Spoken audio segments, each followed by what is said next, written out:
Ladies and gentlemen, welcome to your TWitWoW monthly Q&A number 78 and what will likely be the last ever monthly Q&A because we have already talked about it and we are going to be moving to a quarterly model starting in 2023. For those of you that weren't here for the last Q&A and are just catching up, in 2023 our first Q&A is going to be around the end of March.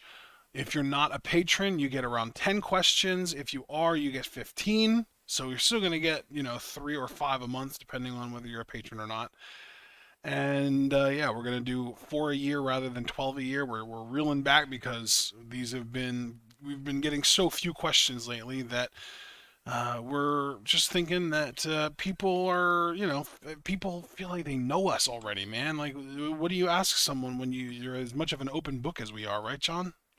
Absolutely, absolutely. So we're making some adjustments today, though. I know Ashton said we got 24 questions for Q&A, which honestly is a bit higher than what I feel like we've been getting in preceding months. Yep. So I am ready to dig into this whenever you are. All right. Well, for the first time in a while now, Super Blue had one hell of a streak going on there. He was the first question asker from June to November, but for the first time since obviously May, Super Blue is not first. Super Blue will be second. First is Abel. Abel's first question: what's your favorite snow cone flavor?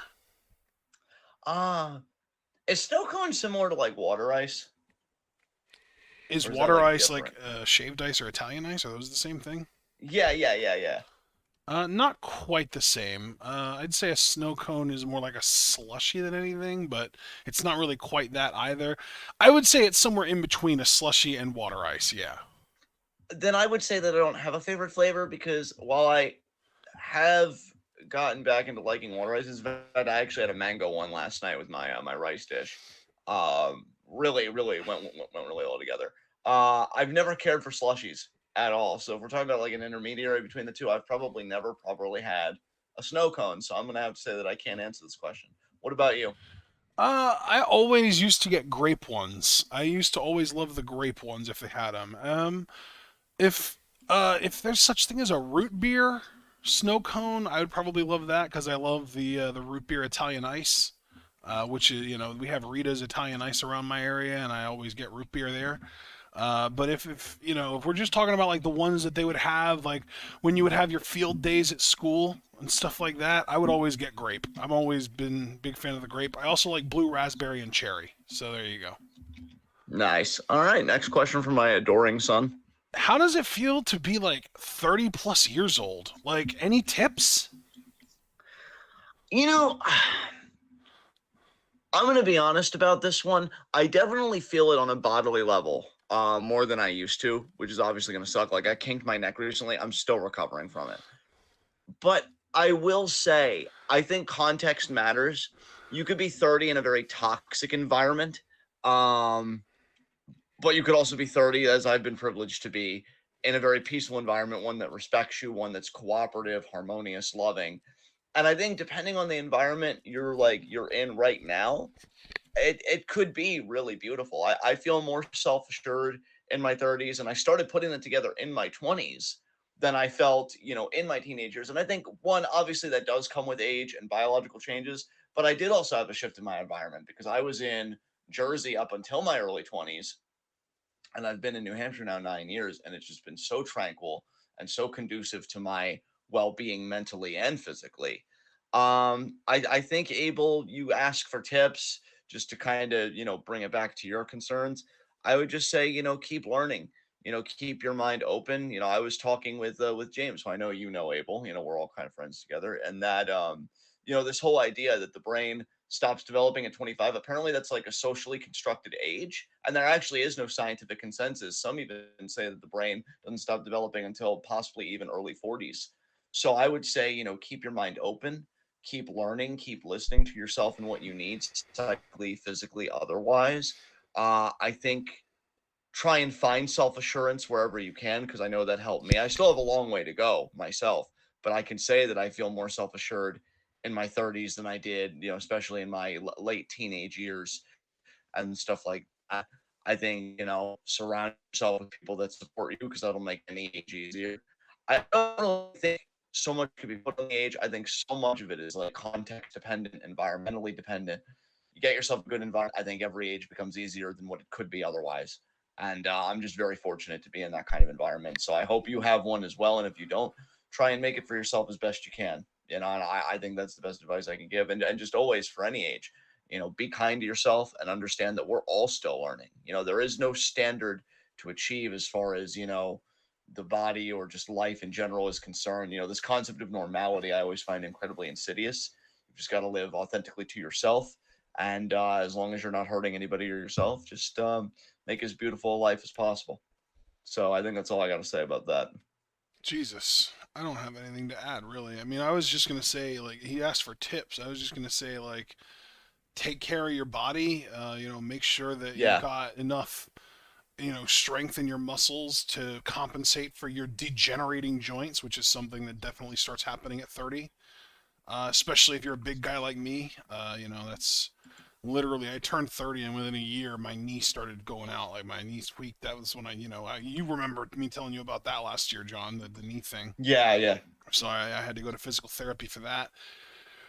Yeah, really, that's my big thing is like just make sure that you're like taking care of your body.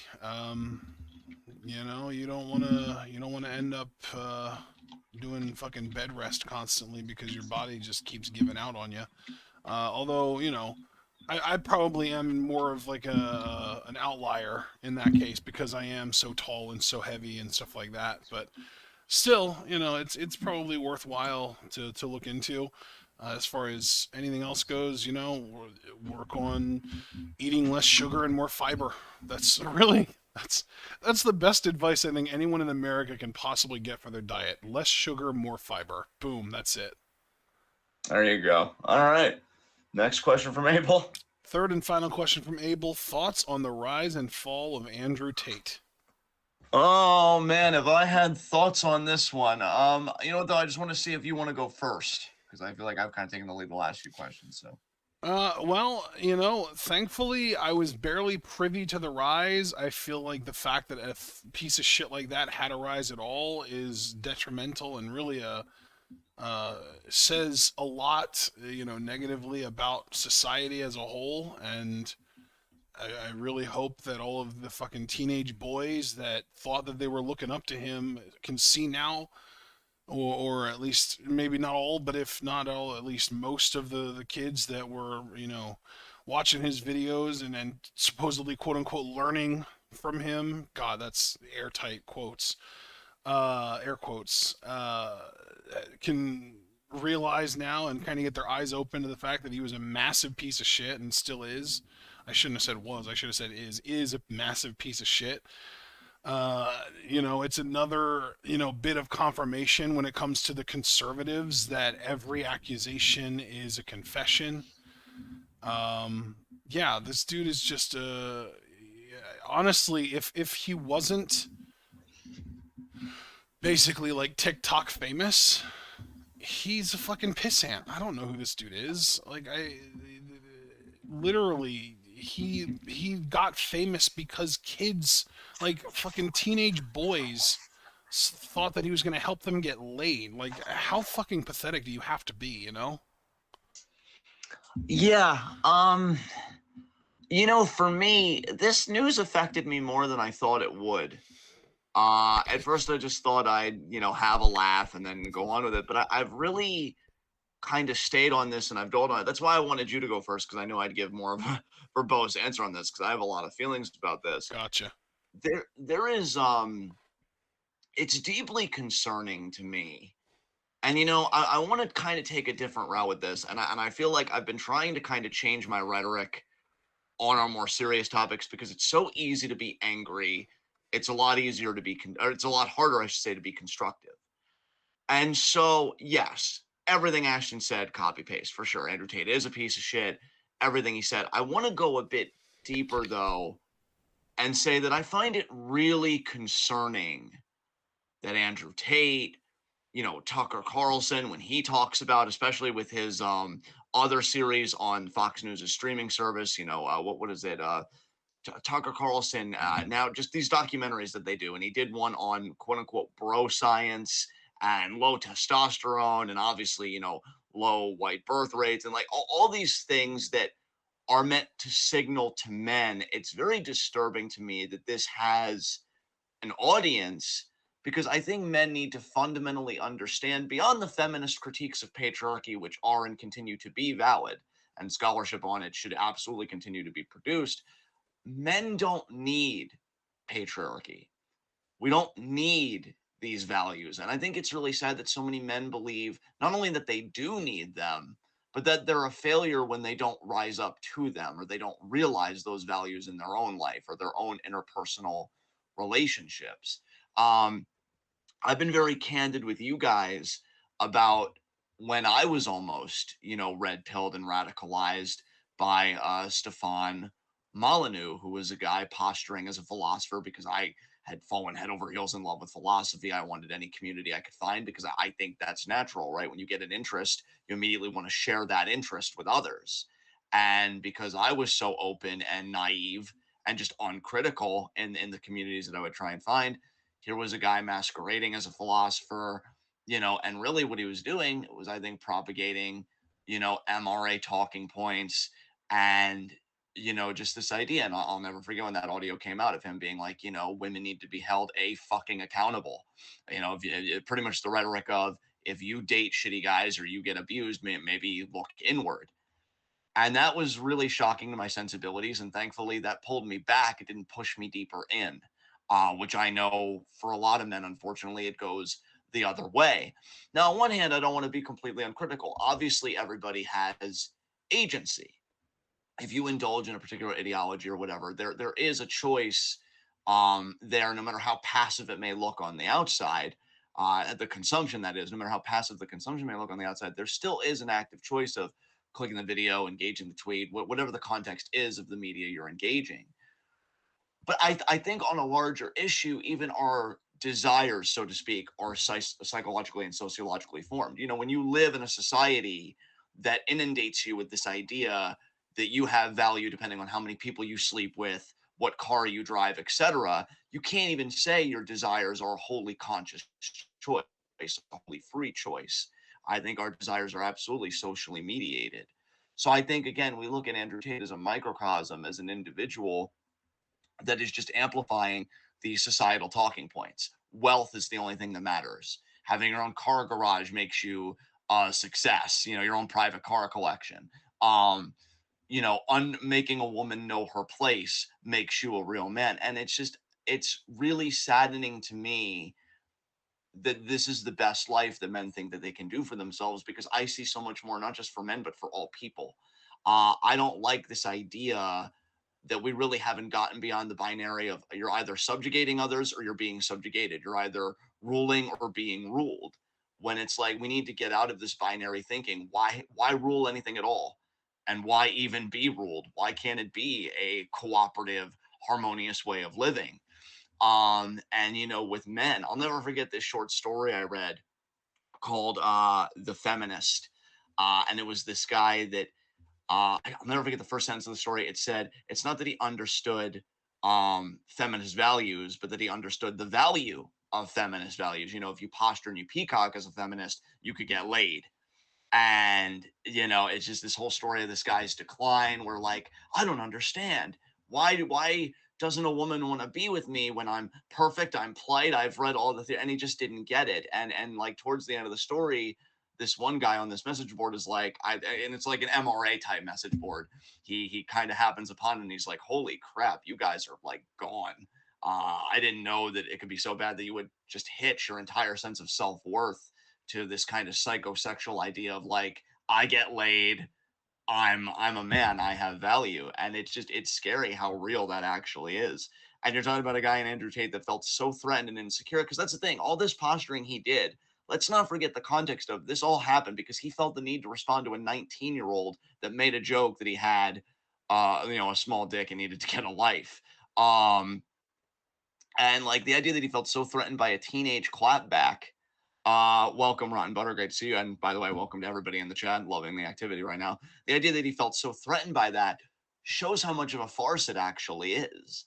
I mean, beyond the fact that the talking points are BS and it was a grift from day one, his own behavior should tell us that he didn't even fully believe it. Because if he did, why would you even engage in that kind of war of words with a teenager? And better yet, when they responded, why even give that your energy?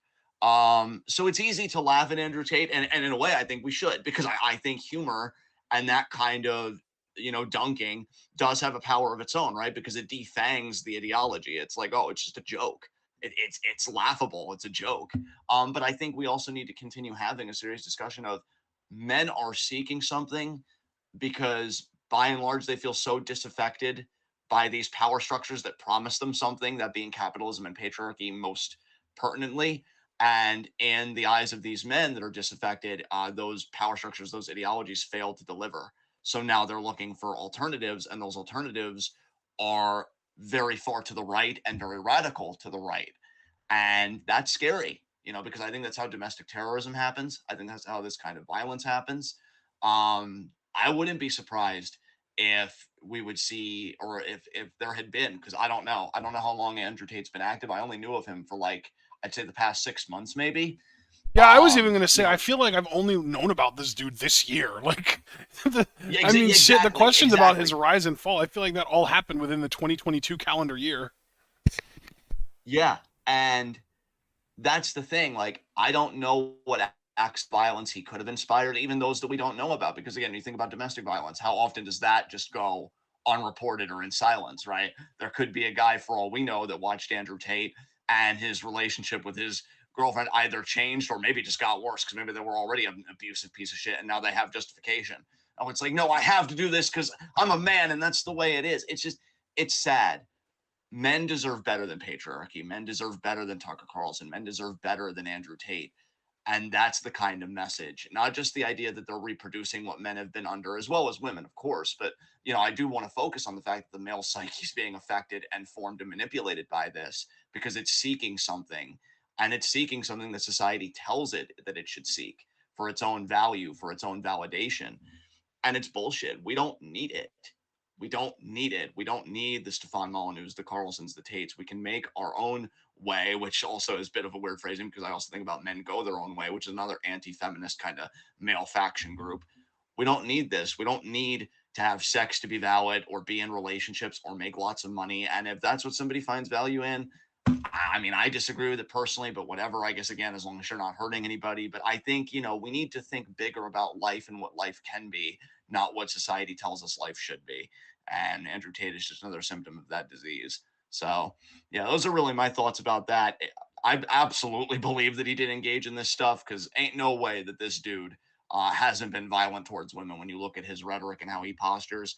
I personally think him and his brother both did engage in this because I know a lot of people are saying, if he's guilty, and that's true, if he's guilty. We'll have to see what they find. But if he is, yeah, lock him up and just never give this man airtime ever again. And shame on people like Piers Morgan, another fucking piece of shit Oh as my far as I'm god. concerned, that even gave this dude airtime. He gave Andrew Tate, like he did like a big interview with him and stuff like that. It's like, stop giving these people oxygen. We need to show men another way. We are failing men every time we platform an Andrew Tate. And it's a shame. And again, I speak from the position of somebody that could have very easily been an Andrew Tate follower.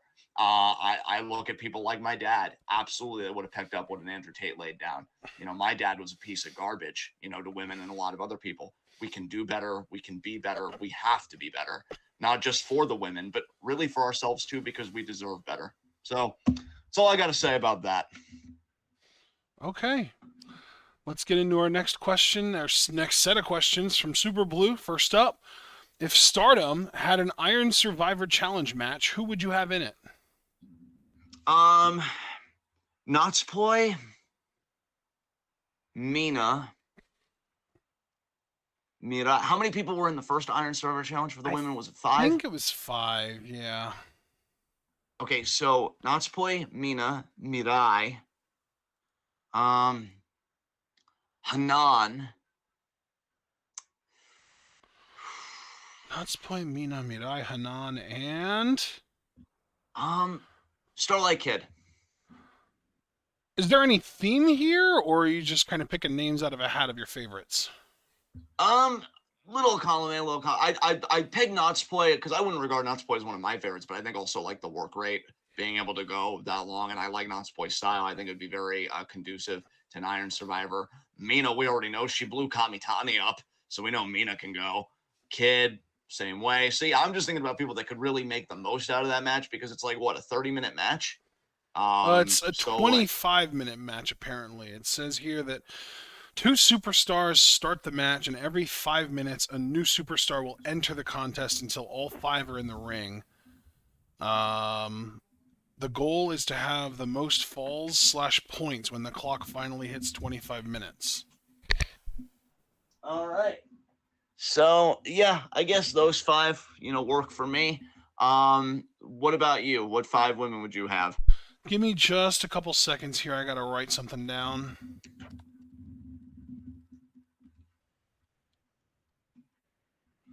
All right, there we go. Okay. Let's see. Falls/points can be won at any time, with superstars being able to get them via pinfall, submission, or DQ. When a superstar earns a fall, they earn 1 point. When a superstar loses a fall, they must pay a penalty. The punishment for losing a fall involves being taken out of the ring and being put into the penalty box for 90 seconds. Once those 90 seconds are up, the superstar is eligible to re-enter the contest. When the 25 minutes are up, the superstar who's secured the most falls will be named the Iron Survivor and the #1 contender. Okay. Well, based on the fact that it's about getting a bunch of falls in a short amount of time, I'm 100% putting Kashima in mine, for sure. Cool. I can't imagine Kashima, because she's also like a multi-woman match expert as well. Like, you get a 3-way, 4-way, 5-way. She's the best at those. So I'm going to say Kashima. I am going to agree with you on Starlight Kid. I really like that idea as well. I'll throw Mina in there too. I like those 3. And then I'm also going to put... Let's see. Who else do I want to put in there?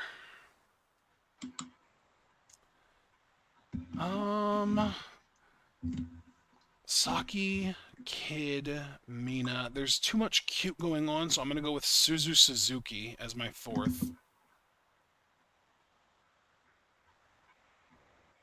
Because then we get like a hard ass in there, along with the cutesy girls kind of thing. You can still hear me, right, John? Yeah, I can say. I'm just letting you go through it. Okay. And then for my 5th, we need a big girl in there. God, I don't want to put someone too powerful like Utami in there because I feel like with all the other like mid-card girls, she'd be the favorite instantly. So I mean, you say big, I immediately think Himeka. Big is cute, big is justice. That's kind of her thing. do you think Himeka is like above this, or you think she would fit right in with this crowd of Mina? Bro, Kid? Stardom wouldn't think that she's above it to me. Yeah. I don't. I'm debating between Himeka and Sore though. So they would be interesting. You know what? With Suzu in there, I'll stick with Himeka. You're right. I think Himeka's the better choice. I wasn't even considering Himeka until you mentioned her, but now that you do mention her, I do think she's the better choice between her and Sore. So, my 5 is Starlight Kid, Mina Shirakawa, Saki Kashima, Suzu Suzuki, and Himeka. There you go. All right. That would be a lot of fun. I'd love to watch that. Yeah, I'm into it. I feel it. Okay. Second question from Zero Blue is just for me. I actually got 4 questions this time, John. How about that? 4 just for me this time around. You're so over. Proud of you. I know, I'm popular. The first one is, what's your preview and predictions for the NFL playoffs? So, I'm not going to go through and try and predict every single team that's going to be in and every single game in the playoffs. I'm just going to predict the Final Four and the Super Bowl. So, the Final Four, I'm going to say the AFC Championship game is going to be Buffalo, Kansas City, with Kansas City going over, hopefully. The NFC Championship game is going to be Philadelphia, Dallas, I hope. That would be really cool. I would love that. I really hope that we get an NFC East, specifically that NFC East, NFC Championship game. If it can't be an all NFC East affair, God. I suppose Eagles 49ers would be pretty cool with Brock Purdy versus Jalen Hurts, but I would say Chiefs Eagles would be my ideal Super Bowl. And fuck it, let's give it to the Eagles. The Eagles are hot as hell this year. The Chiefs are really good too, but I'm a big fan of Jalen Hurts. I hope that he wins the Super Bowl. I'm rooting for him. So there's my NFL playoff preview predictions. Next question from Super Blue. This is for both of us now, John. How do you feel about Ash and Pikachu's journey ending and the next series of Pokemon featuring new protagonists? I'm just gonna be succinct, given that I really don't give a shit about Pokemon beyond like the first generation, and even then, to say that I care about that is a bit of an overstatement. All journeys come to an end, and I think it meant a lot to a lot of people, and for those people, I'm happy for them. I think it's the same way like that. When One Piece ends, because One Piece has been going over 1,000 episodes, literally. When that ends, it's going to be like a grand epic thing. Like, I'll even admit, if somebody who doesn't care much for Pokemon, then it was cool to see like, oh, Ash finally won, a grand championship and stuff like that. But I think, a new protagonist, it's only natural. Like, Pokemon isn't going anywhere because it's a fucking cash cow. And I think, a new generation deserves a new hero.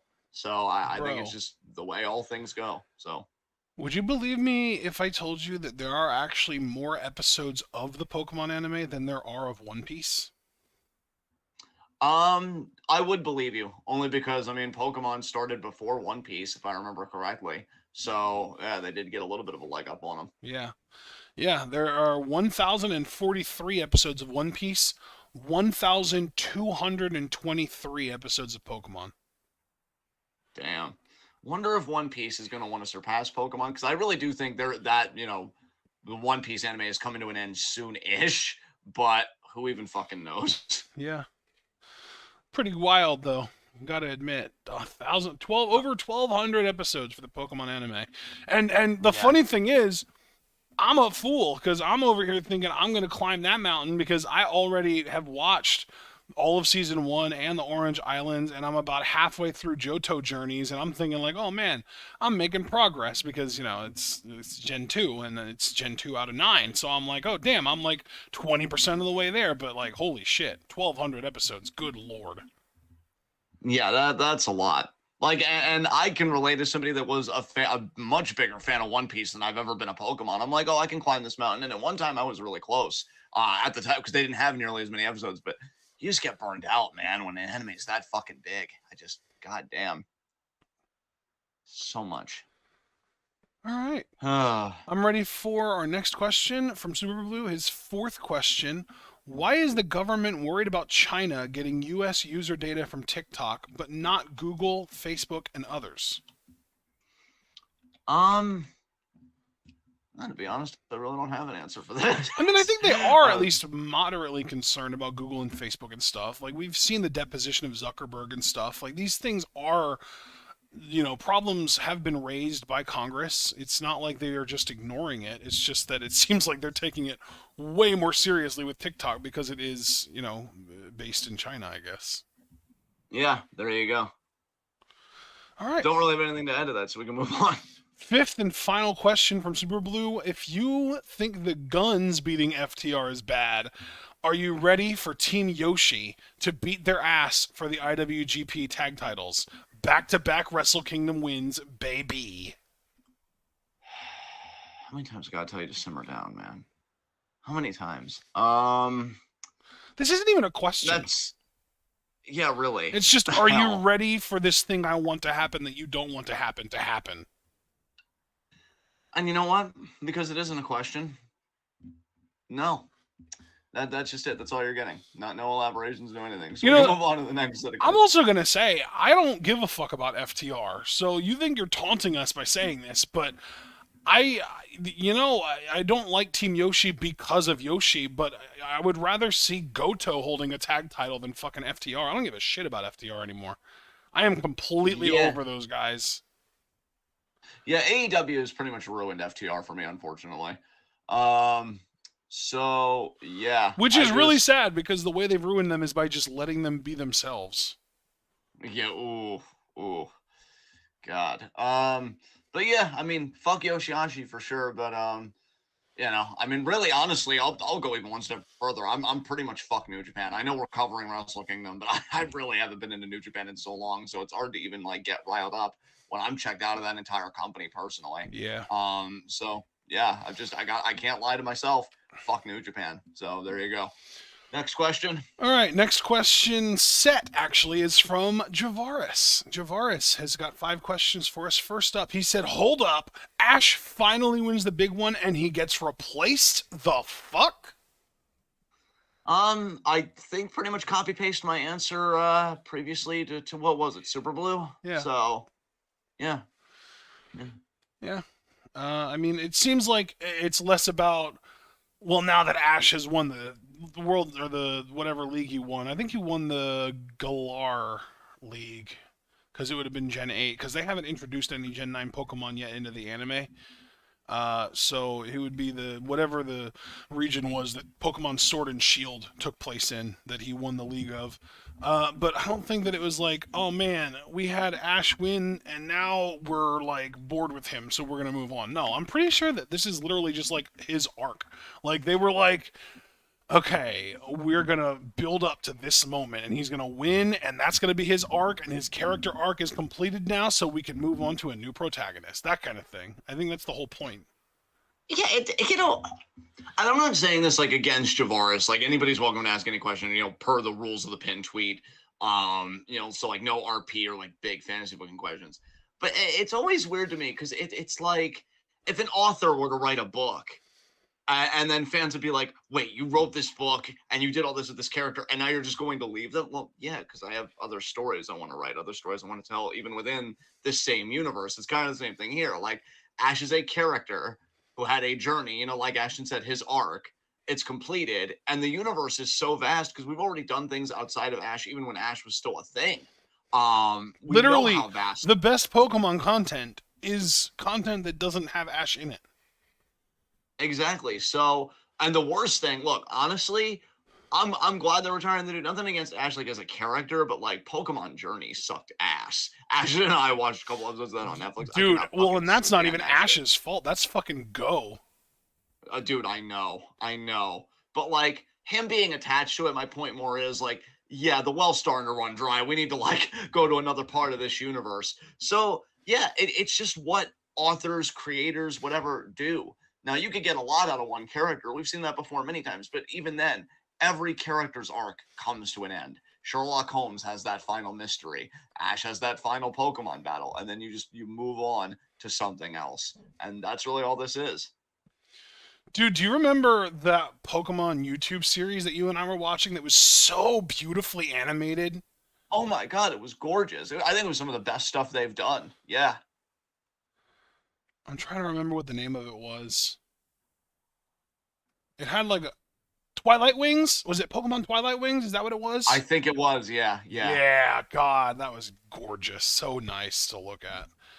Yeah. That's one of those things too where like even if you're not a quote unquote Pokemon fan, you can just watch that even if you don't know what the fuck's going on and just enjoy how beautiful the whole world is. And even like the character models look gorgeous in that animation style. It's so nice. 100% agree. 100% agree. Yeah. All right, so next up, second question from Javaris is, do you think there's a possibility of Suzuki-sama making and winning a G1 next year? Unfortunately, no. I will be so happy if he's even in it, but I would put the odds of him being in it at like maybe 6-1. Yeah. I love Suzuki really a lot because Suzuki to me, and I've said this before, but just very quickly for the uninitiated, Suzuki to me represents kind of a rebuke of just most of my notions about older people in wrestling. And I think with American wrestling, that's certainly true. I think a lot of Japanese wrestlers can rebuke the notion, but none as beautifully as Suzuki, because the level he's still competing at is insane and he's still entertaining as shit. I would take a Suzuki match over a match from like a lot of young guys in the game today, personally, just because the way he carries himself is second to none. I want him to be the IWGP Heavyweight Champion, but I just don't think it's going to happen. I think I've given up on the dream, and that's not Suzuki's fault. I mean, I'll always kind of be bitter at New Japan for that they couldn't even give him the belt for a month. Um, but yeah, if he were in it and he won it, I mean, I would mark the fuck out. You want to talk about rehabilitating my love for New Japan when only a few minutes ago I said fuck New Japan? You have Suzuki win a G1 and then just go on this whole Wrestle Kingdom journey. Ash and I are so fucking there. Like, even just for that one match, like, I'd have to see it. I'd have to see, like, oh, wait, did they do all this because it's finally going to happen? But I don't think so, man. I'm still waiting for Sonata to win a fucking G1. And that I still think is more likely than Suzuki winning one. So, unfortunately, no, I don't see it. All right. Third question from Javaris is actually just for me. He said, on a scale of 1 to 10, how fucked are the Jets now that they have to go back to Zach Wilson? I mean, timing on this is kind of weird because they just had their game where they played Zach Wilson and he was horrible. I think they put up, God, they didn't put up very many points. Let me pull up ESPN and let me pull up NFL box scores and let me pull up the previous week because they just had Zach Wilson. Oh yeah, they put up 3 points with Zach, and they ended up benching him actually for their, I guess at this point, fourth string quarterback, Chris Streveler, who actually ended up performing better than Zach. So I think the Zach Wilson experiment is 100% over in New York. I'm really rooting for both the Jets and for Derek Carr, that Derek Carr is the next quarterback of the New York Jets. We just got word that Derek Carr was basically being benched for the rest of the season in Vegas, and that they were kind of at the point that they knew that he wasn't the answer, so they're ready to move on. They're going to be putting Jarrett Stidham out there as their starter this week. John, can you still hear me, by the way? I heard a weird sound on your end. Oh, that was outside, brother. I think that Okay. was my house, but yeah, I can still Gotcha. hear you. All right, yeah. So yeah, I just really I feel like the Jets, out of all the teams right now that don't have a quarterback, the Jets are far and away the most ready to win a Super Bowl if they just get a good quarterback. So if you put Derek Carr on that team, I don't know if they're a Super Bowl winning team, but I think that they're definitely a playoff team for sure. So I'm hoping, again, both for the sake of the Jets franchise and for the sake of specifically Derek Carr, because he seems like a really good guy. He seems like a really good person. He seems like a decent human being. And he's a solid quarterback. He's just not a great one. So you put him on a team that's as stacked as the Jets with Corey Davis and Garrett Wilson and fucking Elijah Moore and Tyler Conklin at tight end, and the running back duo that they've got with Brees Hall and James Robinson, and a solid offensive line. It's a team that's baked for success. They just need a damn quarterback, and that's the one position that they just can't find success in. And hell, as far as I'm concerned, when you're a team that can have a guy like Mike White step in at quarterback and put up the kind of numbers that he has put up for this team this year, you get a guy that's a clear upgrade over him, like a Derek Carr, to step in, and we're cooking with money. We're cooking with fire, man. We're cooking with house money right there. So excited for any potential quarterback upgrades the Jets might get. All right. Then we get to another question that's just for me. Javaris wants to know right now, who would you give the MVP to? Mahomes, Hurts, or Tua? And I would definitely say Mahomes. I think Mahomes is doing more with less this year, whereas Hurts is having a great year, but if you look at his offense, he's got so much going in his favor. Like, Patrick Mahomes lost Tyreek Hill. The only real holdover from his, most dominant years is Travis Kelce.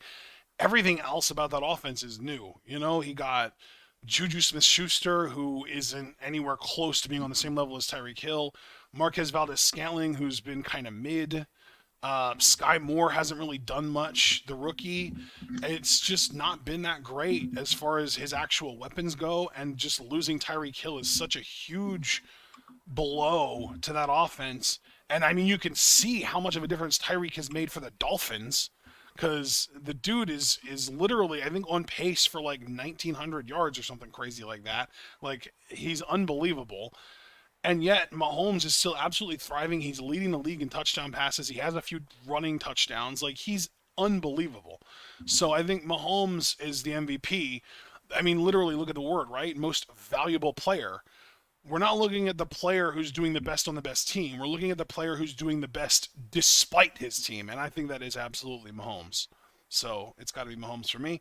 And then, John, we get to our final question from Javaris, which is for both of us. What dream matches would you want out of Mercedes in Stardom? Good Lord, where do we start? Am I right? I mean, I literally tweeted recently just one of everything. But I think most on my list: Mercedes Mayu, Mercedes Utami, and I think Mercedes Julia after last night. I think those two could Oh, have a fucking banger of yeah. a match. I think that's my top three: Mayu, Utami, Julia. Okay, I think Mercedes Kairi is pretty inevitable, but it's also like kind of hard to call that a dream match when we've literally had it in WWE already, right? Yeah. But talking actual like new matches for Stardom, give me Mercedes Tam for sure. Um, give me what you mentioned Julia, Mayu, and who else? Utami. Utami, of course. Well, so in that case, that makes it really easy. Then give me Mercedes Kamitani, and give me Mercedes versus Starlight Kid. Give me Mercedes versus Azumi. Um, shit, who else? You know what? Someone that. Oh, of course, yeah. Javaris beat me to it. Mercedes versus Suzu would be fucking incredible. Yeah. And you know the big one that nobody has mentioned yet that I feel like we're reaching the point that she really is just the most overlooked woman on the Stardom roster. Mercedes versus Hazuki, please. Yeah, definitely. Definitely. Oh yeah, Mercedes versus Momo would be great. All right, let's get to our next set of questions. It's Rotten Butter. You already know what Rotten Butter's first question is. He literally just put the number 78 for some reason. I don't know what it's supposed to mean. Okay. Well, my family and I, we watched Love Is Blind recently. Kind of finished that season. We've been working through Harley Quinn season 1, which has been fantastic. Um, Oh yeah, it is the 78th Q&A. Good call, Foster. Thank you. all right, there we go. Let's see. I know you, me, and Rob, we've done a shit ton of Christmas movies for Oh the month yeah, of we've December. been through the ringer, man. I'll pull up our watch list, and man, there's so much crossed out. It's pretty beautiful, honestly. Um, we've done the Santa Claus 2, the Santa Claus 3, the Santa Clauses Disney Plus show, National Lampoon's Christmas Vacation, How the Grinch Stole Christmas from 1966, the animated short, How the Grinch Stole Christmas, the Jim Carrey version from the year, I think, 2000, Dr. Seuss's The Grinch from Illumination, Elf, Christmas Chronicles 1 and 2, Home Alone 1 and 2, Bad Santa 1 and 2, Jack Frost, the Michael Keaton movie, Klaus, the Netflix animated movie, The Family Man, which is the Nicolas Cage movie, Nightmare Before Christmas, Twas the Night, and The Ultimate Christmas Present. So we've covered quite a few bases. There are still a few titles up on here that we didn't get around to, but we covered a vast majority of this list. My family and I, we watched the Christmas horror movie Better Watch Out. That was Dude, I still that want to was watch Violent Night. That looks so good. It does. It does. Saw a little bit of Jack Frost, the horror movie. You know, Christy was watching it. I saw like the last 20 minutes of it. Hilarious. Yeah. Um, so yeah, as far as like movies and shows, it's just been a lot. So much so that I'm probably even like forgetting quite a bit of stuff. I know I've watched a couple trailers from like A24. You know, Brendan Fraser's The Whale. I know. There was another movie I wanted to watch from them that looked so good. I'm really thinking that soon I'm gonna be like on a cinema kick just on my own time because there are like quite Nice. a few movies that I want to check out. Awesome. That I'm thinking like will provoke my thinking and whatnot. Um, Done my usual reading. Still helping my friend with their thesis. That may be going until 2024, or I don't know. So that's gonna be me for a while. Music though was really kind to me this month. Um, I found the group. I think they're called Chasing Shadows. They did the song Painting Promises that I really liked. I found a band. It was actually their first single ever, so I get to join them on their journey from beginning to wherever it takes them. Called Drown Out. They did a song called Free, which I abused the replay button on that one. That was great. So yeah, a lot of great music. In fact, speaking of, I know Mosaic is going to be coming out with new music next month. I can't wait for Nice. that. So yeah, music wise, this month was very kind to me because I have to thank the YouTube channel Deep Space Media for uploading like these alt rock groups. I know Breathing Theory did a new song. I've known of them for a little while, but I Oh hadn't checked in on them God. for a good bit. Yeah. I So, get like serious like nervous apprehension anytime I hear a band with the name Theory in the name. oh God. Because of like Ram Yeah. Theory and Theory of a Dead Man, they're all fucking alt right pieces of shit, man. I swear to God. Oof. But yeah, Breathing Theory had a new song that well, not a new song. I don't know where it is on their discography, but it's new to me. And I'm like, oh, this is good. I like their sound. And who else? I don't think Never Tell's done anything new since Modified, which is a great fucking song. I fucking love Never Tell. So I hope 2023 is kind to them as well. Yeah, music was big for me this month, and That's I'm very awesome, dude. happy about that. Yeah, oh yeah, for sure. And yeah, so good shit there. And I think you know what, I'm just gonna cede the floor. Ashton, if there's anything you want to add, feel free, my man. You got this. Yeah, my mom and I have been watching Marvel Netflix shows all month on our sort of like, time to ourselves where, there's nothing else going on. We've been through all of Daredevil, all of Luke Cage, all of Iron Fist. We watched The Defenders. We watched the first two seasons of Jessica Jones and the first season of Punisher, and all we have left is season 2 of Punisher and season 3 of Jessica Jones. So once we get through all that, then we're gonna have to probably get back on our Power Rangers kick because I have been missing the shit out of that and really frustrated with just not watching it. I feel like we haven't watched that since like August at this point. And yeah, it's frustrating. Music wise, I got my Spotify Wrapped, which was really cool to see. I always enjoy those. My top song was 18 by Jeremy Zucker, then Mine by Bazzy, then Car Crash by Eej, aka Jay Park. Then a couple Meet Me at the Altar songs, some Conan Gray, Sweater Weather by The Neighborhood, Sunroof by Nicky Yor, you know, Easy by Troy Sivan and Casey Musgraves and Mark Ronson, Shawn Mendes, dude, The Ninth Wave. I don't know if you've ever heard of The Ninth Wave, but they're kind of dope. It's pretty good stuff. Most recently, there is a SZA song that came out relatively recently called Nobody Gets Me that I'm obsessed with. I fucking love this song. It's so good.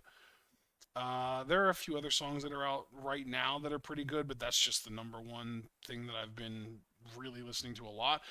But most recently, like just in the last like week, like maybe even just 4 or 5 days, I've just been listening to Stardom theme songs on Spotify. Honestly, that's been my whole thing. Literally, Stardom Future of Music, the album. I swear to you, John, I shit you not. I've been through this album beginning to end probably about 6 times in the last 3 4 days. Damn, son. Dude, I'm telling you, it's so good. It's so fucking good. I've listened to it to go to sleep multiple nights even, and like I've had to like set sleep alarms on Spotify. Did you know that you could do that? Did you know that Spotify has a sleep timer? I did not know that. No. Hell yeah! If you open your Spotify and you pull up, like how like the little bar at the bottom where it shows what's playing, and there's a play button at the end of it and stuff. Yeah. If you actually click on that and then you hit the little 3 dots for options at the top right, you can scroll down a little bit and there's a sleep timer option. So you can literally just be like, hey, stop playing what you're playing in 15 or 30 minutes or whatever. And it will. It'll just play until that point and then it'll stop. It's awesome.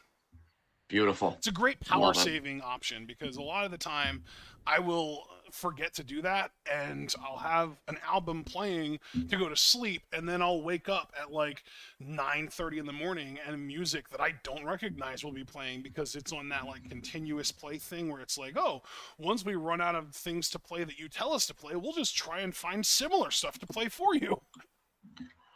Oh, nice. Yeah. So yeah, it's really good to use the sleep timer on Spotify. Anyway, as far as games go, yes, I have a Switch, and something that I might not have mentioned on our last Q&A, I also have a new Nintendo 2DS XL now. It is glorious. I low key, literally, okay, so I've definitely played the Switch more than that, which makes sense because it's brand new and people are talking about it more and it's just kind of more relevant in a lot of ways. But I think I like the 2DS XL more for going away and for like taking places because the Switch is so big. It just doesn't fit comfortably in your pocket, you know? Yeah. Like the screen part of the Switch can fit in my pocket without too much of a problem, but then of course I'm all worried that I'm gonna fuck it up. I don't want to break my Switch screen. I would rather just keep it in the comfort of my home. But the 2DS XL feels rigid, man. It really does. It's like imagine a smartphone, but like 3/4 of an inch thick when it's closed. And then you open it, and obviously you're not going to open it unless you're ready to use it, right? So when you actually get to your destination, or when, in my case, when my mom is like visiting someone and I don't want to see them, so I stay out in the car, or if she wants to go into a grocery store and grab a few things and I want to stay out in the car or something like that, I can literally just pull this thing out, open it up, and boom, I can play it without a problem. And then it's like it closes and I'm good to go. I can tuck it away. It's so convenient. And it has a virtual console on there that I can play Game Boy Color games on. I've already bought Pokemon Yellow, Pokemon Crystal, Pokemon Trading Card Game, and The Legend of Zelda Link's Awakening DX, and The Legend of Zelda Oracle of Ages and Oracle of Seasons. I have all 6 of those games on my 2DS XL. It's fucking awesome. I love it. Sweet. Do you know That's what the amazing. best part about all those Game Boy Color games being able to be played on that thing is, too? What's that? Because, dude, here's the thing. When it's loading up, like when you click on the game to play it, while it's loading up, you can hold start or select. And rather than loading in like full screen, like trying to fill up the screen of the DS, it'll load in a fucking, like, a graphical interface that looks like a Game Boy Color, and it'll be the exact resolution of the original Game Boy Color. So it's like actually playing on an original Game Boy Color, but the screen is backlit. It's fucking incredible. Oh, nice. Dude, Fucking sweet. Yeah. it is far and away the best Game Boy Color playing experience that I've ever had, I think. That's awesome, dude. Yeah, Good I shit. really want to buy more of the Game Boy Color games on the eShop before it closes in March, but I'm trying to get my financial affairs in order first. I want to get my income tax return first, that kind of stuff. And then another thing I want to buy is I really want to buy a DS Lite because a DS Lite has a GBA slot, like a GBA cartridge slot that you can actually play physical GBA games in. Yeah. So like I have the 2DS XL for playing 3DS games, for playing regular DS games, and for playing Game Boy Color games. I have the Switch for playing Switch games, and you can also play NES and SNES games on there as long as you have a Switch Online subscription, which I do. That's only $30 a year, I think. It's super cheap. And then the Switch or the DS Lite, you can also use that for DS games, but more importantly, I would want to use that for Game Boy Advance games. Because here's the thing, right? You think about a Game Boy Advance, John. You can use a regular standard Game Boy Advance, but the screen is dim as hell, and you can only play it in really good lighting conditions. You can get a Right. Game Boy Advance SP, which has a nice bright backlit screen, but that thing's so fucking tiny that my big ass man hands would really cramp up if I were to play that for more than like an hour, right? Right, right. So I get a DS Lite, all of a sudden I have the width of the original Game Boy plus the backlight of the GBA SP, and it folds like the GBA SP too. It's a win-win-win. Ah, all right. Yeah, Yeah, the I see what only you're saying. downside of the DS Lite is that it can't play Game Boy Color and original Game Boy games, but I kind of get around the Game Boy Color games with the 2DS XL Virtual Console because you can buy certain Game Boy Color games on that. I'd love it if there was a wider selection. I'd love to be able to buy like Dragon Warrior Monsters 2 and Dragon Warrior Monsters on there, but just for the selection that it has is really nice. Yeah, for sure. Yeah, I've got like this whole plan laid out. I also, that's all just handheld shit. I also want to get a Wii U at some point because I've been doing my research, and apparently not only can a Wii U play obviously Wii U games, it can also play Wii games, and the fucking Wii like motion control shit works on it. Ah. So like, I'm thinking, why the hell would I not want to just get a Wii U? I don't need to buy a Wii. I don't need it to be able to play GameCube games. I can emulate GameCube games on my computer, and there are no like weird gimmicks that make playing GameCube games on my computer awkward. So I get a Wii U, and then I can play Wii games and Wii U games on that with the motion controls and all the little gimmicks that that comes with. I got the 2DS XL for the 3DS games. I'm gonna have a DS Lite eventually to be able to play DS games and GBA games. And now I have a Switch too. Like I'm gonna be in gaming heaven next year. It's gonna be amazing, and I'm already kind of there right now, honestly. Hell yeah, man. All right. Let's see. Have I missed anything? We talked about our Christmas movies. I talked about the MCU stuff. Talked about gaming. Talked about music. I think I covered all my bases. Excellent. All right. Well, then, next question from Rotten Butter. Go to the Superpowers wiki. Okay, let me go to the Superpowers wiki. This is for both of us, by the way, so you got to go there too. All right. Superpowers wiki. Okay. Go to the More tab and get a random superpower. Go to the More tab. Give me a random superpower. Okay. And then it says, you now have that superpower. What do you do with it? Oh man, I invite all the women back to my lily pad. I got the amphibian adaptation. What does that actually mean? The power of living both on land and in water. And yeah, let's see. So I can live on land, water. The user is able to adapt both water and land. They may be able to easily live in both environments, or they may live indefinitely in one and spend long periods in the other. So yeah, I would just live in the fucking water. Fuck land. Yeah. Yeah, I would totally change my living environment. What about you? What power did you get? I got parachute mimicry. Wow. So I got the ability to mimic a parachute. Technique of parachute manipulation, variation of inanimate object mimicry, also called parachute form. Basically, the user is able to mimic the shape and or abilities of a parachute. Wow. Okay. Sweet.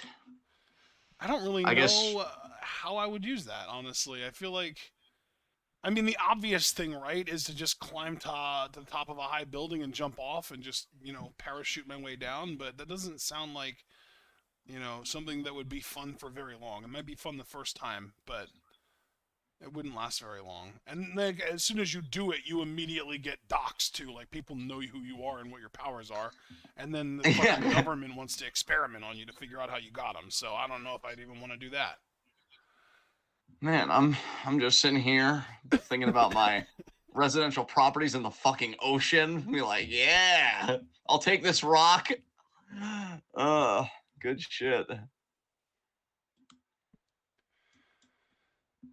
I feel like my arc of just loving Aquaman for as long as I have, it really Paid just off. kind of pays off. Yeah. Yeah. This is the completion of my arc today. Well, that just means we have to move on to a new protagonist now, right? There you go. There you go. But yeah, next question from Rotten Butter. Who killed Captain Alex? Guilty of being innocent. I don't know who killed him, but probably had it coming. There are two sides to this. Apparently, it's a 2010 Ugandan action comedy film written, produced, and directed by Nabwana Isaac and Nabwana Isaac Jeffrey Godfrey. Huh? Wow. All right. Well, thank you for making us all a little bit more cultured, Ron Butter. I had no idea.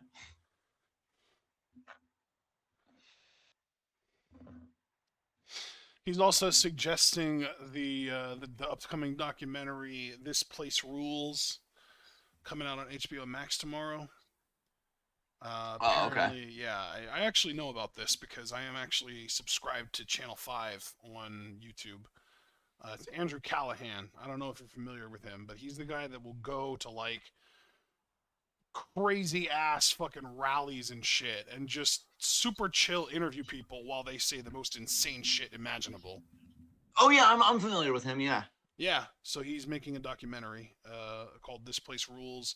I think it's about the 2020 election. I want to say. And how I think I like actually saw a like the trailer for whole that. That stop the documentary steal looks shit promising. and things like that. Yeah. Yeah. So there you go. I know my family is like a fan of his, so All right. yeah. So then we've got 3 questions from Angel, your boy. Yes. First up, given the recently released arrest video of Velveteen Dream, would you say he was more of a failure or a disappointment? Um, Angel, when I first got this particular question from you, first of all, I didn't even know that there was an arrest video out there. Like, I knew he got busted for like cocaine, I think, a while back, but the way you made it sound like he might have gotten busted for something else that I'm just not aware of. Um, I would say both. like that's the Dude, thing. I To me, it, literally, what I said, I was really, really hoping that you would piggyback off of me when I was like, do you think of him as more of a failure or a disappointment? And you were just going to be like, yes. yeah, because That's I mean, why to I me, laughed so hard, because I was waiting for it. It was an anticipatory laugh. yeah, like to me, it's a distinction without a difference. Um, he's both. Um, one because he just turned out to be a shitty human being, but two, how do you fumble the bag of being the top guy that fucking hard? Because that's where he was going. But you know what though, I gotta say, even outside of the gargantuan sized issues that he had, I heard that he had an ego problem backstage. I think we all read those same reports. And that, he kind of butted heads with people. So who's to say that even if he didn't have, again, the gargantuan fucking issues that he's trying to like cram in the closet, if he would have even made it? Because, you got to check your ego at the fucking door. But yeah, here was a guy that I think universally at one time was hailed as being the next top guy, had all this promise, was going to take the business by storm, was going to make a shit ton of money. And he blew it. He blew it. So in that way, yeah, it's a distinction without a difference. He is a failure because he failed his own hype. Like nobody probably believed his hype more than he did if the ego problems were to be believed. Yeah. And he absolutely is a failure because he could have achieved all of this. And in this case, it wasn't even because of structural barriers or racism or anything else. It was because he self-destructed because he didn't know how to make the right choice and what to value and this and that and just to be a decent person and to do the bare fucking minimum. So yeah, definitely both. Yeah. I would say failure or disappointment. I don't like the word failure, so I am going to say disappointment because yeah, failure feels very like capitalism centric. Like, oh, you failed to succeed in capitalism kind of thing. But disappointment is just like, man, you had everything going for you and you threw it away. That's so disappointing, that kind of thing. Yeah, and I disagree. I do think failure can still work outside of the capitalist context because I think we can have standards for ourselves, Yeah. and I think standards can come from people that we respect and value. Like I know my sister probably has a certain standard or expectation for me, and that matters because she matters to me and her opinion matters to me. And I think Yeah. Dream probably had people that mattered to him, and congrats, dude, you're a failure. So I'm not gonna back away Gotcha. from it. You're absolutely both. Yeah, Yeah, that you're makes absolutely sense. both. Definitely both. So I'm going to sign on yeah, now. All right. So then, second yeah. question from Angel: will Matt Riddle suffer the same fate as Velveteen Dream? Probably not. He's not gonna get that Here's the much. funny fucking here's the funny fucking thing about Riddle, bro. I don't know if this is even true. I'm curious if like there will come any official confirmation, but I've heard that WWE is changing their wellness policy that you can no longer get fired after your third strike, and that came shortly after Matt Riddle getting Riddle, his second strike yeah. for They cocaine. want him, man. They want him to be such a big deal. I'm telling you. Like, well, that's the thing, right? Is like this dude has so many accusations out there, and everything that Rollins said about his family is fucking true. He cheated on his wife, who is also the mother of his fucking children, while they were married, while, like, he's supposed to be in these kids' lives. He cheated on her, and he's been accused of rape. And WWE brushed all that shit under the rug, and they were pushing the shit out of him all year despite it. So, no, I don't think that this one wellness policy violation is going to lead to him getting Velveteen Dreamed at all. Because if WWE was willing to overlook all that other shit, this isn't going to change a damn thing. No, and to me, if that wellness policy change is true about like the 3 strikes and you're never getting fired, they have opened the Pandora's box where any act that they believe in, we're going to see sunken cost fallacy out the Oh yeah, ass. we've seen it with Ronda already, with Triple H especially. Yeah. Like we've already seen it with Ronda to your point, and I think it just exploded now. I think it just exploded now because it's like we've put so much money in these guys and they're still making money, this and that, but like he's not worth it. I'm telling you, it just so much frustrates me. I could go on another rant, but I'm not going to because I like the pace we're on right now with these questions. But no, shit ain't gonna happen to him. And I do think in a case you could talk about the kind of privilege that comes with being a white man and this and that in his case, because I'll tell you, I do believe it was anybody other than Matt Riddle, that they'd be fucking out of here. Maybe I'm wrong, but I don't know. That dude is really insulated from consequences, and it's very disturbing. Yep. Um, Third question from Angel. I already kind of know what this is, but yeah, Yeah. Do you you think know. that policies will ever change in WWE to allow Mandy Rose or anyone else to do OnlyFans without breaching contract? Probably not. I mean, never say never, Angel, but I'm inclined to agree with Ashton because they're still beholden to their shareholders. And those are the kind of business ethics that they subscribe to is what's going to maximize profits for shareholders. And if they feel like, superstars doing kind of outside stuff, particularly outside stuff of this nature, threatens the bottom line, then yeah, policy ain't going to change. I mean, And you know here's the what, though? thing. Oh, you go ahead. I have something, but I'll remember it. You go.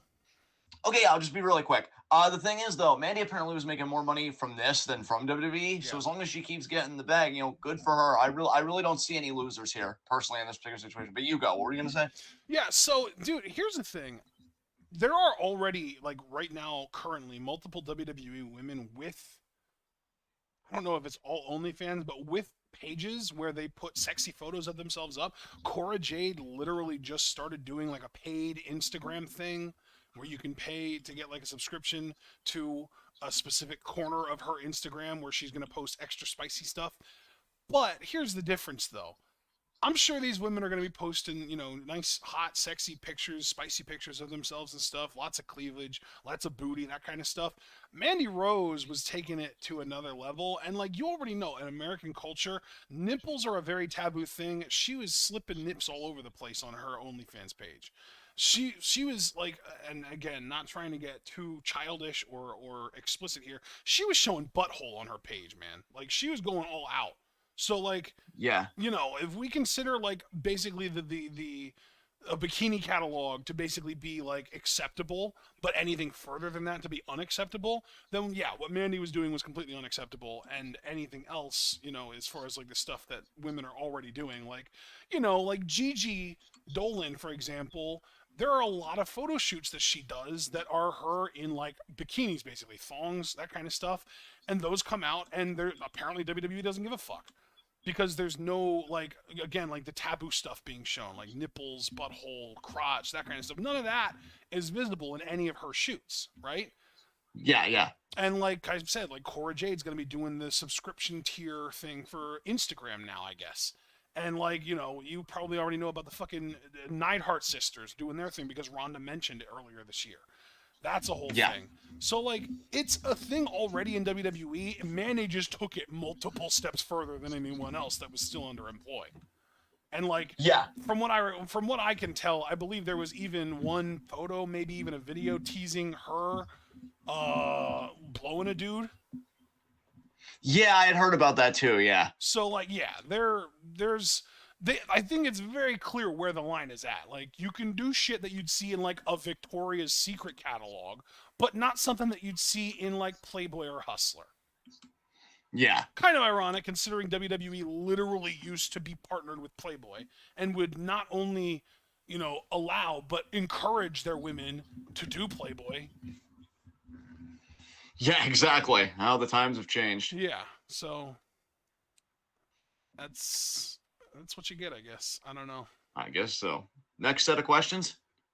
From Foster, Alex Foster, our main event. Let's do it. This one, the first one's just for you, the second one's just for me, and the last three are for both of us. So it's nice and divvied up. Oh, that's so sweet. I guess I'm a little over too. All right, let's hear this just for me. If you were in the bad place but weren't told so, what signs would tip you off? Oh God. I Um, like this question because I'm just far enough in the bad place, or is it the good place? I don't remember the name of the it's show. the good place. Yeah, The good, I'm yeah. just far enough into the show to know what this is referring to. Um, I don't think knowing that the bad place is creative, I don't think it would be like no philosophy whatsoever. It would just be philosophers that I hate. So like I've seen memes Ayn like this Rand. actually. Like Ayn Rand, yeah. Ayn Rand, Peter Singer, those types of I people. And I'd be forget. like, Are you pro or against Kant? I'm I'm intermediary. Okay, There's a lot of good in Kant, but there's obviously, and I would probably say that about most philosophers. I think people should say that about most philosophers, but I would say I'm more pro than against. gotcha. Um, It's Kant's, Immanuel Kant, right? yes, that's Look correct. at me Kant, remembering. I'm actually proud of you. I almost want to tear up, but I'm not Oh, going to. yeah. He's pretty fucking awesome in the right hands. But yeah. So yeah, just people like that, and I'd be like, but I don't understand. Where's Plato? Where's Aristotle? Where's all that? And then they'd be like, bad place. Which, when you think about it, it's like that's not much of a stretch actually. So it's like, oh fuck, but Ayn Rand, how is she in the good place? She said horrible things about Native Americans, and she was really. It's just like they make some other excuse. So that would be one sign. Um, Pro wrestling would only be like Grayson Waller, Mandy Rose, Saya Ida, like wrestlers I really just do not give a shit about having matches. So Will like no Osprey. technical rest. Will Osprey, oh my god, Will Osprey, and I'd have to stare at his face for 20 minutes because he's insecure and he's trying to relearn how to make eye contact, and they force me to do it. Like, yeah, those would all be signs You of the find a no local wrestling grapes. show, and the main event is a 60-minute Iron Man match between Will Ospreay and BJ Whitmer, except the only thing that they do is just walk around and stare at the crowd with their faces. Oh god, there would be no grapes as far as food torture goes. Oh, yeah. Um, I mean, kill me now, kill me fucking now again, please. Um, yeah, no video games, no anime, or again, if they did exist, they'd be the shittiest things that I would not like. And a big thing for me, just because I really want to put my back into this question for you, Foster. Um, the only music is country music. Like all of that together, I'm like, no, this is the bad place. So yeah, I think I'm gonna stop there because that's Everyone the loves perfect nerd shirt of the culture, thing. but it's only Harry Potter, Lord of the Rings, and Star Wars fans. Oh, I want to die. Oh no, Ron, brother, it was definitely bad with me too. But we'll cross that bridge when we come to it. If we ever get a relevant question. But yeah, that's all signs of the bad place for me. That's Foster. That was a great question. You've really sent shivers down my back thinking about that. Bro, That's I just that's imagine awful. you in the bad place, not quite privy yet that it's the bad place, and you're like, oh man, it seems like there's a lot of nerd culture down there, and it's person's like, oh yeah, I love Star Wars, it's the best, and you're like, oh yeah, I've seen a lot of people that like Star Wars, but I'm trying to find someone that's into something that I like the MCU. And then they're just like, oh yeah, I haven't seen any MCU fans around here either, but it's never really been for me. And you're just like, shit! Oh god. Oh god. I need Oh connection! god. I need connection! Why can't I have connection? Oh, Foster, you owe me a hug after this, Foster. I've taken myself to a mentally horrible place. Oh God. And there are Okay. no Johnny Mundo or Kaiser matches I know, or no Tommy matches either. Oh my God. Oh my No Johnny God. Mundo, but every card, for some reason, I don't know how he manages to do it, but Ricky Mandel manages to find his way onto the card every time. Oh God. All right. All right. We've answered this question sufficiently. Let's get to the question just for you. I need to Stand-up hug comedian myself. voice. He said, stand-up comedian voice, what's the deal with the NFC South? Oh, damn. Let's see. The easiest diagnosis, I think, is the Saints, who have chosen for some reason to start Andy Dalton when the perfectly good Jameis Winston is sitting on their bench. I don't know why. Also, just injuries. I think Michael Thomas has been kind of on and off injured all year, and really has been on and off injured for the last 3 years. I think he's probably honestly going to be close to retiring at this point with how beaten up he's been. I think Chris Olave might be injured now. I genuinely don't even know anymore. Carolina quarterback carousel. What else is there to say? Carolina's season got off to a really bad start when Matt Corral got injured in the preseason, man. As soon as Matt Corral went down, you just knew their season lost so much hope. I know they got Baker, and Baker ended up kind of sucking for a while too, but now Baker's in LA kind of fucking tearing it the hell up. Uh, Sam Darnold's been playing well. I mean, shit, look at the game that they just had against, I want to say, the Titans? Might have been the Giants, actually. I think it was it the Giants? No, it was the Lions. It was the Lions. The game they just had against the Lions where they ran for like 320 something yards. Yeah, they're starting to actually get back on the right track, actually. So the Panthers, I actually wouldn't be surprised if the Panthers won the NFC South this year. Tampa Bay, I have no clue what's wrong with them. It seems like Brady is just done. He's just washed. He's just fallen off finally. We waited for so long, and he's 46 years old, and he's only just now playing like shit. Maybe I don't think it's a lack of weapons. They still have Mike Evans, Chris Godwin, Julio Jones. Like they've got weapons. I don't know what else it could be other than just Tom Brady just not being good anymore. And then the Falcons don't have any good passing quarterbacks right now. Plus, honestly, even if they did, you wouldn't know it because their weapons are garbage. Literally, Drake London is a solid like possession receiver, but they just have no good actual wide receivers on that team. Like Drake London is like that Marcus Colston big slot guy. He's the guy that you can rely on to get a first down, but they don't have any good vertical threats. They don't have any good separation guys to really just reliably just be open all the time. It's just not there. Their offensive supporting cast is just drizzling shits. It's so bad. And Kyle Pitts is injured now too, so like that hurts a lot as well.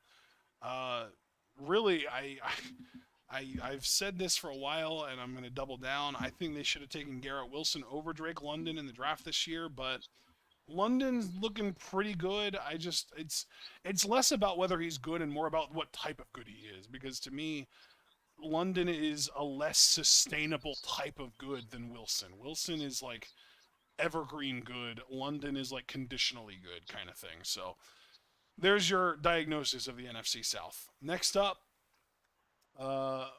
we are into the both questions, by the way, John. First up, are there any villains in media that you think should have become heroes? Huh. I mean, in a way, we already saw that happen with some villains I thought should be heroes, because Doc Ock in No Way Home definitely had that arc where he like turned around and he helped Peter at the end, which was cool. Villains in media that should have become heroes. So that would imply that they didn't, and they just ended their arc as villains. It would have been nice if Killmonger got to be a hero, because I think he was like, I definitely like agreed with his sentiments. Obviously, it just didn't pan out the way that he wanted it to. I think it would have been nice if he would have gotten like a redemptive arc, even in like the second film, which I still haven't seen. I can't wait to watch that with Ashton. So Killmonger would be one. Doom, I think, is another one that I'd like to see. It'll be interesting how they treat him in the MCU, but I'm just thinking Doom he's going has to be had like, some hero moments in the Marvel comics. yeah, I just don't know if he's going to have it in the cinematic universe. But then again, Foster did say media, so media is like all encompassing, so that's fair. And I was even going to say he doesn't even exist in the Marvel cinematic universe yet. Not yet, but I'm just really curious how it's going to go down when he does get there. Yeah, it's kind of difficult because even thinking about anime, Bakura was good. It's just he was possessed by an evil spirit, hence the word evil. So there's no, redeeming the evil spirit, and I like it that way. So don't even necessarily want him to be a hero. Not here anymore. You know what's funny, Foster? I see. It's complicated, and I didn't think they'd pull it off. But this was actually one thing I liked about Super. I like the idea that Frieza seems like more of an anti-hero than he used to be in DBZ. I don't know if he'd ever in really Super, be a good guy. Yeah, I don't know if he ever would be a good guy, because we have to remember with this fucking villain that, like, for Toriyama, he was the representation of people like Napoleon, Hitler, whatever, just this like colonizer, this imperialist, and this genocidal force. Like it's to me, only in media like anime and stuff can you even make somebody with those qualities, which are pretty fucking serious, right? Even remotely redeemable. But Frieza's been interesting. I always thought Cell could have been more redeemable than Frieza. And that's a shame they never did anything with him, because he actually even saved the Earth from being destroyed by an asteroid because he wanted to have his Cell games. Yeah. But I feel like there was kind of a hero in there. There is an arc there if they ever wanted to tell it. Yeah, it's a good question, Foster, but it's difficult because every villain that I think of, it's just like they were either pure evil and just no redemption, or they already did kind of tell the story with them. There doesn't seem to be an in between where it's like, oh, that's why Killmonger I thought was like my best answer, but I can't really go beyond that. So I'll be curious if Ashton has anything to say, but I'm actually gonna, yield the floor to him. Oh, I don't okay. think, I was yeah, waiting for you to get everything out that you could because I have a silver bullet on this one, man. sure. What do you got? Jamie Lannister. Oh, there you go. I like that. Bro, I was so fucking angry when he went back to Cersei. Oh my god, the writing. I fucking hate D&D so much. Betrayed his whole goddamn arc, bro. That's the ultimate example Devastating. to me of someone that was on their way to becoming a hero and then just said, nah. Yeah. Jesus Christ. All right. Next question. After superhero, what other Dragon Ball characters would you like to get some extra love/lore? Vegeta can never get enough love to me. I want him to beat a major fucking villain, goddammit. Beyond that, yeah, chuckle all you want. Beyond that, honestly, I'd say Kid Trunks. I always liked him more than Kid Goten. That's so So funny. I was gonna say Goten.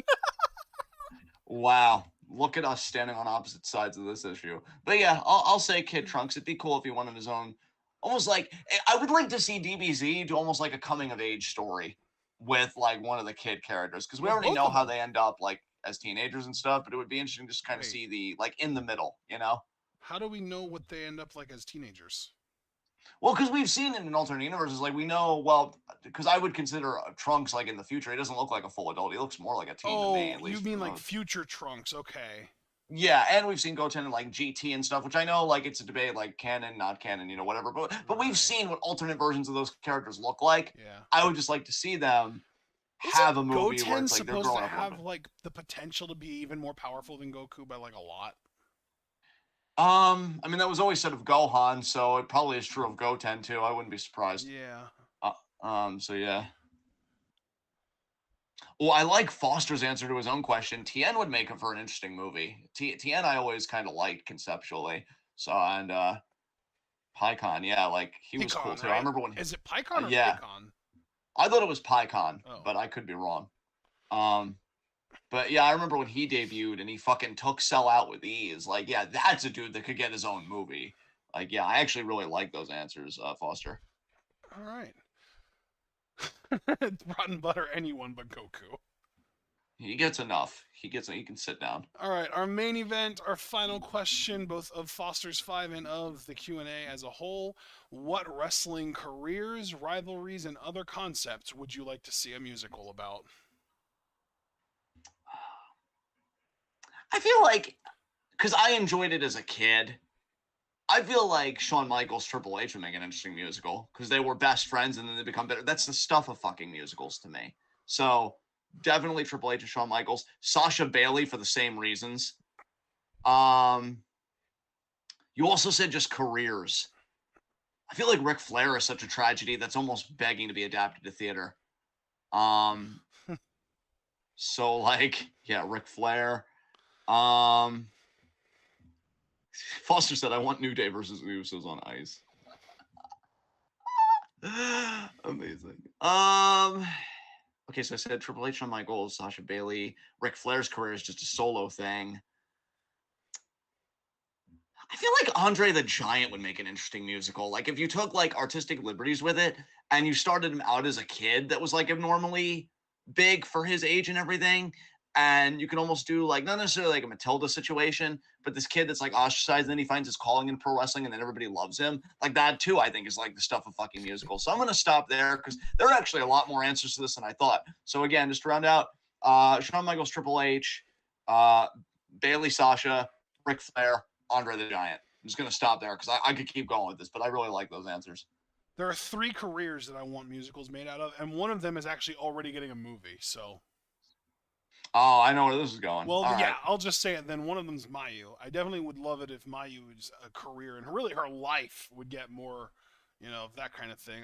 A musical adaptation would be really cool. She already has a book. She's already getting a movie. Why not take it all the way and make a musical out of it too, right?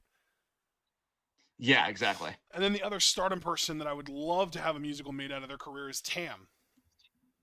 Yes, that's a great choice. Great The choice. fucking Gravity Idol turned pyrotechnician turned deathmatch wrestler turned one of the best actual wrestlers on the planet. Yeah, love it. And Love that then idea. as far as more American centric goes, I think this is actually something that I've been thinking about for probably over a decade at this point. Ever since I heard about his like life story on the Colt Cabana podcast. I forget what he calls it, Wrestling with Colt Cabana or something. I don't remember. The Art of Wrestling. That's what it is. The Art of Wrestling with Colt Cabana back in the day when CM Punk did the whole tell-all interview. MVP. Yeah, I like that one. MVP has lived a life and a half. This motherfucker has literally done an Ocean's 11.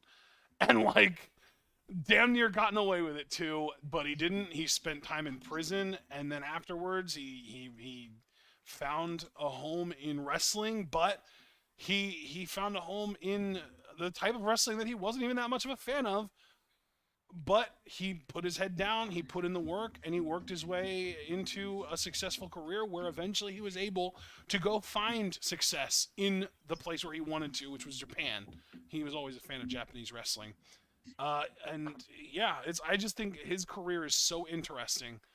And really not even just his career, but his life is really interesting.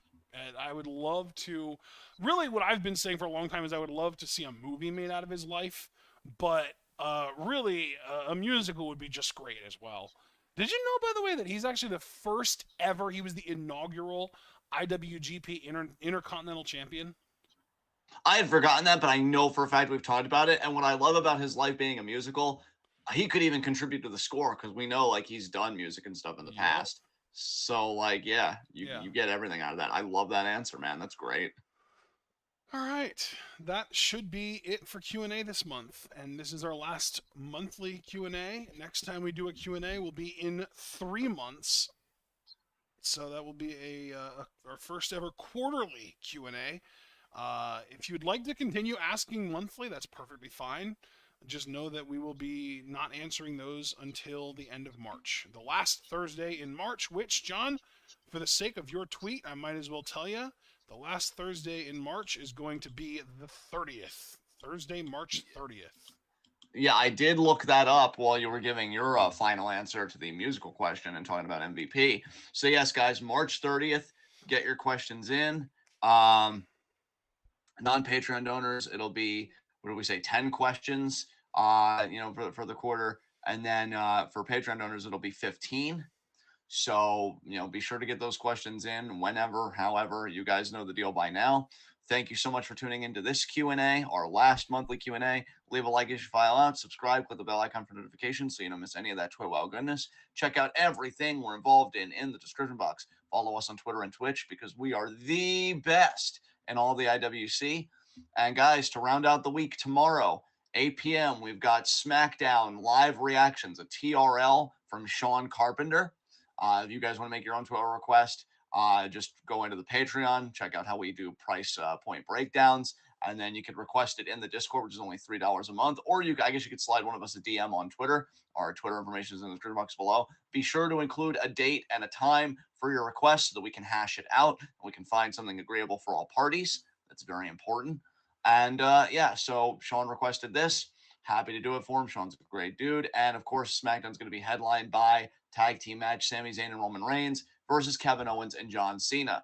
Beyond that, Saturday at 7, it is TwitWoW year-end awards. We are recapping all of 2022, what we hated and what we loved. And yes, I said that correctly because we start with the worst so we can end on a positive note in the new year, talking about the best. That's how TwitWoW does it. And then after that, guys, it is an open road of amazing freaking wrestling because we've got a TJPW show, I want to say, on the 3rd. That'll be at 9:30 p.m. Eastern Time. And then, of course, 3 p.m. Eastern Time, January 4th, Wrestle Kingdom 17. Please, for the Good love of Lord. God, Jay White, retain the title. Yeah. So yeah, we're gonna be covering Wrestle Kingdom. I've been pretty clear about my feelings with New Japan, but there are a few matches on the show that I'm looking forward to. Should be interesting. And then yeah, guys, after that, it's just all roads lead to the Rumble. We're going to be thinking about the Royal Rumble. You know, we do a Royal Rumble mini game and stuff like that. Of course, that'll come later in the month of January. Just letting you guys know, all of you TwitWoW faithful, what you have to look forward to after Wrestle Kingdom. We're officially on the road to WrestleMania. But between all that, if you're checked out of American wrestling, like I know a lot of us are, Stardom has still got our back because the Triangle Derby will be underway, and we'll be covering that as well. So we're not stopping. 2022 may be ending, but TwitWoW is just getting started because we got a lot of good stuff coming down the pipeline. So thank you guys for joining us. Enjoy the rest of your night. Again, be sure to tune in tomorrow at 8 as we are covering SmackDown. Hopefully, Kevin Owens and John Cena prevail in the tag match. You need to see KO get that Universal title shot. And yeah, we will see you guys then. Until then, be good to yourselves, be good to each other. Tune in. Peace out.